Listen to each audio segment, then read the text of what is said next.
શ્યામકુમારના નમસ્કાર. આજના પોડકાસ્ટમાં આપનું સ્વાગત છે. પ્રશ્ન 1. ગુજરાત સરકાર દ્વારા રાજ્યની શાળાઓમાં વિદ્યાર્થીઓની હાજરી અને શૈક્ષણિક પ્રવૃત્તિઓની પારદર્શિતા માટે કઈ ઓનલાઈન સિસ્ટમ અમલમાં મૂકવામાં આવી છે? જવાબ: SAS Gujarat portal, SAS Gujarat student attendance system. પ્રશ્ન 2.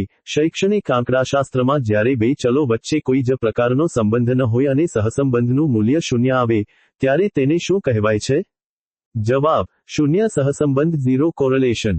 પ્રશ્ન 3. નવી શિક્ષણ નીતિ 2020 NEP 2020 અનુસાર school early childhood care and education એકે અંતર્ગત કયા વયજૂથના બાળકો માટે પાયાની શિક્ષણ વ્યવસ્થા ગોઠવવાની જોગવાઈ છે? જવાબ: 3 થી 6 વર્ષના બાળકો માટે બાળવાટિકા. પ્રશ્ન 4. ગીજુભાઈ બધેકા દ્વારા ભાવનગર ખાતે શરૂ કરવામાં આવેલી દક્ષિણામૂર્તિ બાળમંદિર ની સ્થાપના કયા વર્ષમાં થઈ હતી? જવાબ: 1920માં.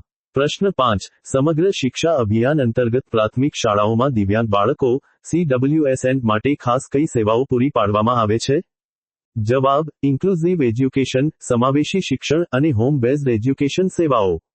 પ્રશ્ન 6. શિક્ષણમાં ICT ના પ્રસાર માટે કેન્દ્ર સરકાર દ્વારા શરૂ કરાયેલ સ્વયં પ્લેટફોર્મ પર મુખ્યત્વે કયા સ્તરના અભ્યાસક્રમો ભણાવવામાં આવે છે?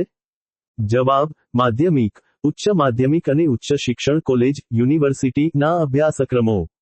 પ્રશ્ન 7. શિક્ષણનો અધિકાર અધિનિયમ RTE એક્ટ 2009 ની કલમ 25 મુજબ પ્રાથમિક શાળા કક્ષાએ વિદ્યાર્થી અને શિક્ષકનું પ્રમાણ પ્યુપલ ટીચર રેશિયો PTR કેટલું હોવું અનિવાર્ય છે? જવાબ: 30 થી 31 વિદ્યાર્થીઓ દીઠ એક શિક્ષક. પ્રશ્ન 8. લેવ વાયગોત્સ્કીના સિદ્ધાંત મુજબ બાળક શીખવા માટે જે સામાજિક અને સાંસ્કૃતિક સાધનોનો ઉપયોગ કરે છે, તેમાં સૌથી મહત્વનું સાધન કયું ગણાવવામાં આવ્યું છે? જવાબ: ભાષા, લેંગ્વેજ. પ્રશ્ન 9. ગુજરાત સરકાર દ્વારા તેજસ્વી વિદ્યાર્થીઓને વિજ્ઞાન પ્રવાહમાં પ્રોત્સાહન આપવા માટે કઈ શિષ્યવૃત્તિ યોજના શરૂ કરવામાં આવી છે? જવાબ: નમો સરસ્વતી વિજ્ઞાન સાધના યોજના. પ્રશ્ન 10. વર્ગખંડમાં અધ્યાપન દરમિયાન શિક્ષક જ્યારે વિદ્યાર્થીઓને જટિલ અને અઘરા વિષયને સરળ બનાવવા માટે વાર્તા કે કથા પદ્ધતિનો ઉપયોગ કરે છે, ત્યારે કઈ શિક્ષણ પદ્ધતિ ગણાય છે? જવાબ: કથન વર્ણન પદ્ધતિ, વાર્તા પદ્ધતિ, સ્ટોરીટેલિંગ મેથડ.